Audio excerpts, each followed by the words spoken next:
The first guest on The Tonight Show was Groucho Marx, and the final one was Bette Midler.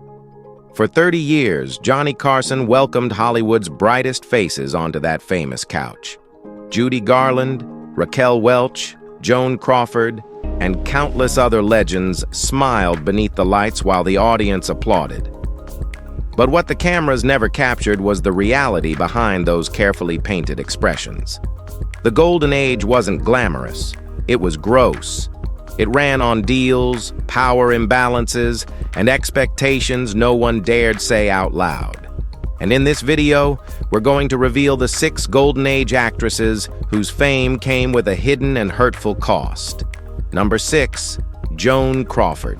Joan has been gone for more than 40 years, but she is still remembered as the quintessential star of Hollywood's Golden Age.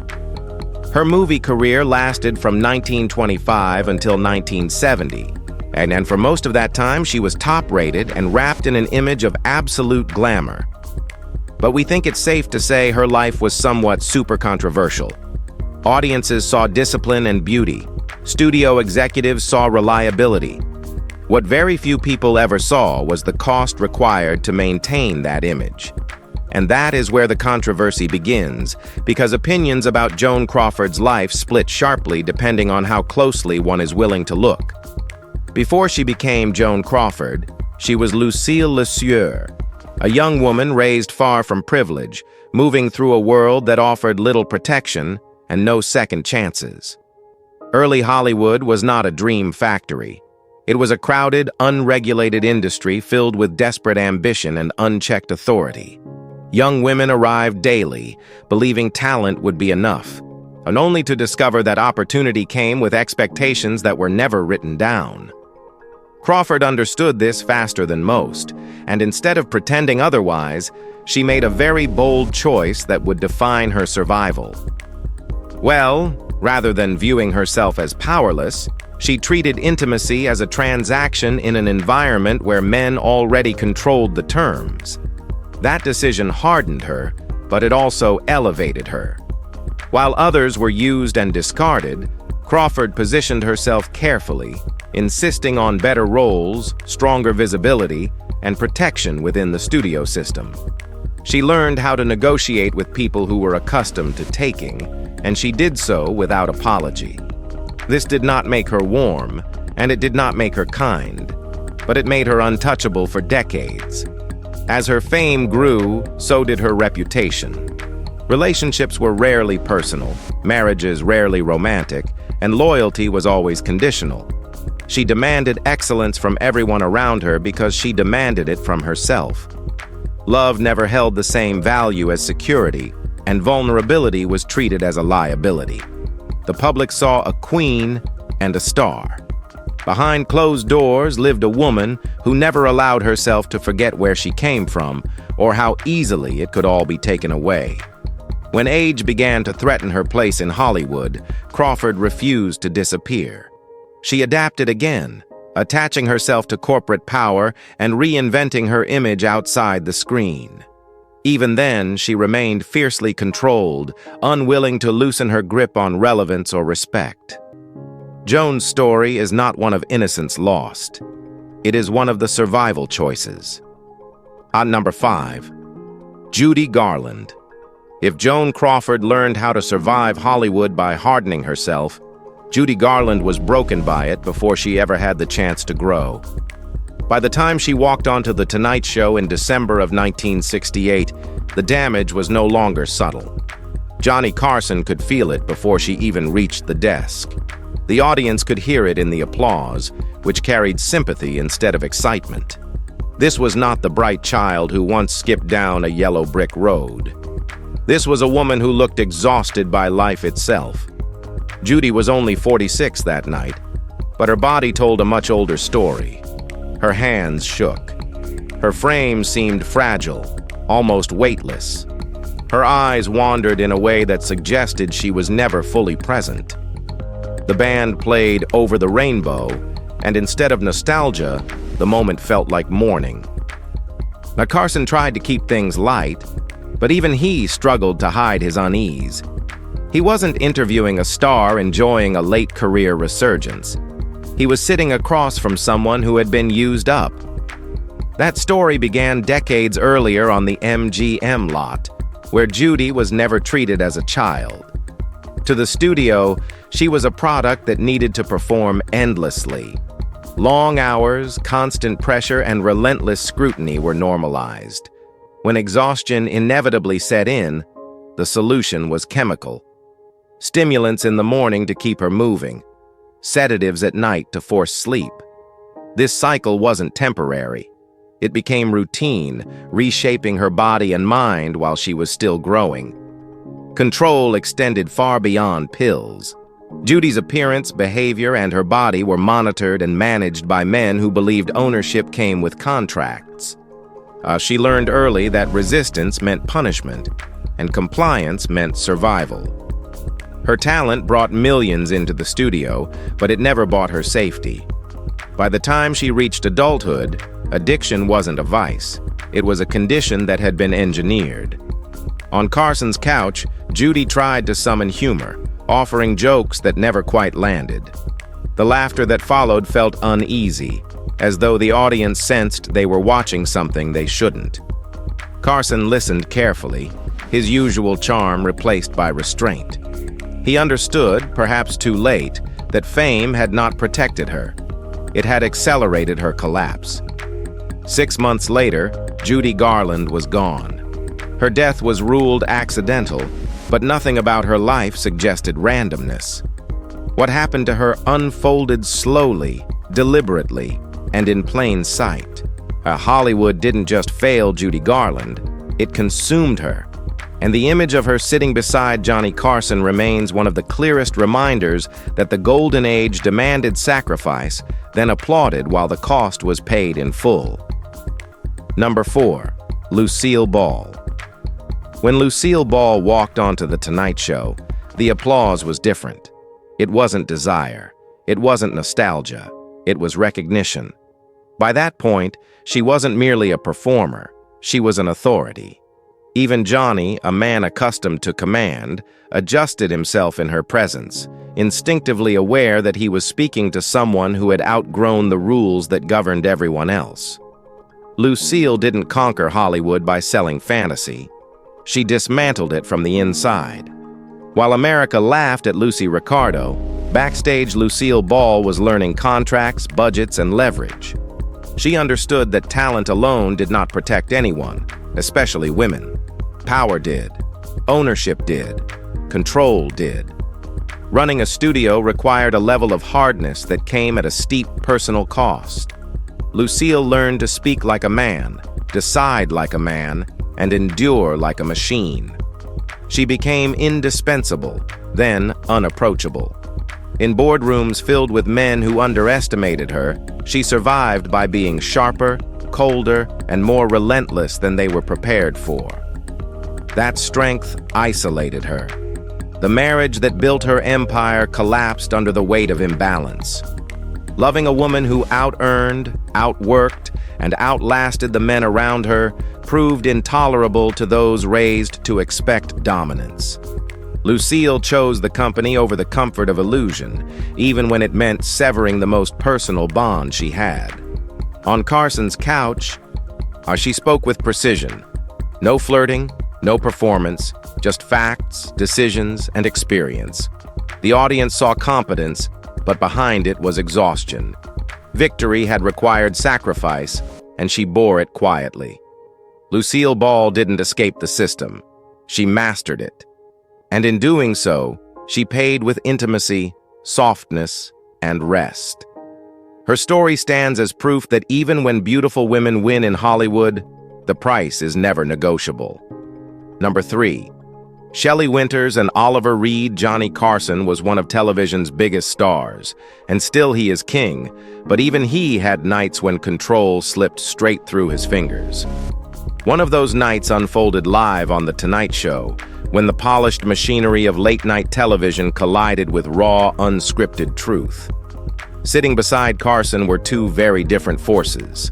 Shelley Winters, a two-time Oscar winner with nothing left to prove, and Oliver Reed, a gifted British actor already infamous for his drinking and his contempt for restraint. At first, the conversation followed the familiar rhythm audiences expected. Then the smell of alcohol, heavy and unmistakable, began to announce itself. Reed leaned into it, letting his arrogance spill freely, dismissing women with remarks that belonged to another century. Carson, seasoned and instinctive, tried to redirect the moment, hoping humor could smooth over what was quickly turning ugly. What he underestimated was the woman sitting inches away from Reed. Shelley did not rise through Hollywood by being agreeable. She came from grit, not polish, from decades of auditions, casting rooms, and silent judgments passed by men who believed they owned the system. But she had been reshaped, reduced, and measured against impossible standards for years. That night, she decided she had absorbed enough. Without raising her voice or delivering a speech, she stood, lifted a glass of water, and poured it directly over Reed's head. The studio froze before it erupted. Carson stared in disbelief. The audience gasped, then applauded, recognizing instinctively that this was more than a rebuke. It was a refusal. Winters wasn't performing outrage. She was drawing a line she had learned to draw the hard way. Her defiance did not begin or end on that couch. Winters had long spoken openly about the compromises Hollywood demanded, about sex, power, and even survival. She never cloaked her experiences in false modesty like other Golden Age stars. Instead, she framed them honestly, by arguing that if men were praised for using desire to climb, women should not be shamed for doing the same. She spoke without embarrassment, not as someone seeking approval, but as someone reclaiming authorship over her own story. That night in 1975 crystallized everything Shelley Winters represented. She had endured the casting couch culture, the quiet bargains, and the casual cruelty of an industry that thrived on imbalance. Yet she remained standing, unapologetic and unafraid. Johnny, watching her reclaim the room in real time, understood something important. He wasn't witnessing a scandal. He was witnessing survival, delivered without permission and without regret. Okay. Guys, now, let's move to number 2, Zsa Zsa Gabor. We think the Golden Age was like a carefully staged illusion, polished until it looked respectable, even when the transactions underneath were anything but. And we mean no figure embodied that contradiction more openly than Zsa Zsa Gabor. When she appeared on The Tonight Show, she didn't arrive as an actress promoting a film or a guest trading stories. She arrived as a spectacle, fully aware of her value, prepared to negotiate it in public. Johnny Carson sensed the shift the moment she stepped onto the stage. His usual ease tightened into something cautious. Zsa Zsa didn't merely sit down, she occupied space. Diamonds caught the light with every movement, perfume drifted across the set, and her presence bent the rhythm of the room. She understood television, men, and power too well to pretend otherwise. From her first words, she transformed the interview into a performance of flirtation, dominance, and calculation. Unlike other women of her era, Zsa Zsa never pretended romance guided her choices. She spoke in compliments sharpened with criticism, lowering men just enough to remind them who was in control. Carson, used to steering conversations, found himself reacting instead of leading. The audience laughed, but beneath the humor sat recognition. This was not naivete or desperation. This was bargaining, done with a smile and broadcast nationwide. Her jokes about marriage were not jokes at all. Each line carried the clarity of someone who had already solved the equation. Love, in her world, was optional. Security was not. While Hollywood preferred its arrangements hidden behind contracts and euphemisms, Zsa Zsa named them openly. She didn't chase roles or plead for approval. She pursued wealth, comfort, and permanence. And she made no apology for doing so. That honesty disarmed people. Attempts to mock her bounced back as admiration. By admitting her intentions, she stripped critics of leverage. Where other women were shamed for ambition, Zsa Zsa reframed it as elegance. She understood something most refused to say aloud. Beauty depreciates, but assets compound. Rather than letting studios exhaust her appeal and discard her, she converted it into property, influence, and independence. On Carson's couch, what played out was not scandal, but clarity. Two people were speaking different languages of power. Carson represented wit, timing, and charm. Zsa Zsa represented negotiation without sentiment. Their exchange revealed a truth the Golden Age tried to hide. In Hollywood, morality often belonged to those who could afford it. A survival belonged to those who planned. Zsa Zsa wasn't tragic because she sold herself. She was feared because she priced herself correctly. In an industry that quietly demanded everything, she demanded payment up front. And in doing so, she exposed the unspoken rule that lingered beneath the laughter. If you sell yourself cheaply, you are judged. If you sell yourself well, you are super celebrated. Number 1. Raquel Welch. Raquel Welch arrived in Hollywood at the precise moment when beauty stopped being admired and started being industrialized. By the late 1960s, the culture was changing on the surface, but the mechanics underneath remained stubbornly ancient. When she stepped onto The Tonight Show in 1968, the reaction was immediate and physical. The room quieted. Eyes followed. Cameras lingered. Raquel didn't simply enter the stage. She was presented like an artifact placed behind glass. She was young, striking, and painfully aware of what that meant.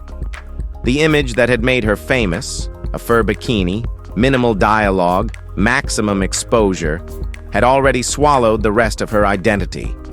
Hollywood wasn't interested in her thoughts or her ambitions. It wanted the outline of her body reproduced endlessly, safely, and profitably. Every appearance reinforced the same message: stay desirable, stay silent, and do not complicate the fantasy. During the interview, Raquel tried. She spoke about work, about discipline, about wanting to be taken seriously. Each attempt landed flat, swallowed by polite nods and drifting attention. When the conversation returned to her appearance, the room came alive again. Applause followed smiles. Approval followed compliance. And the exchange was subtle but unmistakable. Depth was inconvenient. Surface was rewarded. Johnny Carson wasn't cruel. He was courteous, even charming. That made it worse. The objectification wasn't loud or vulgar. It was normalized. The camera didn't leer, it studied. The audience didn't shout, it stared. Raquel understood that this was her cage, and that escape would mean risking everything she had fought to secure. Behind the image was a working single mother, carrying responsibility that the public narrative carefully erased. Aging was forbidden. Intelligence was discouraged. Complexity was treated as a threat to the brand. Raquel wasn't destroyed by innocence like others before her. She was trapped by awareness, fully conscious of the role she was required to perform and the cost of stepping out of it. Hollywood didn't discard her. It preserved her, polished her, displayed her, and in doing so, it quietly insisted that her value never move beyond the surface that first made men stop breathing. If you found this video interesting, be sure to give it a like, share it, and subscribe. Thanks for watching, and we'll catch you soon.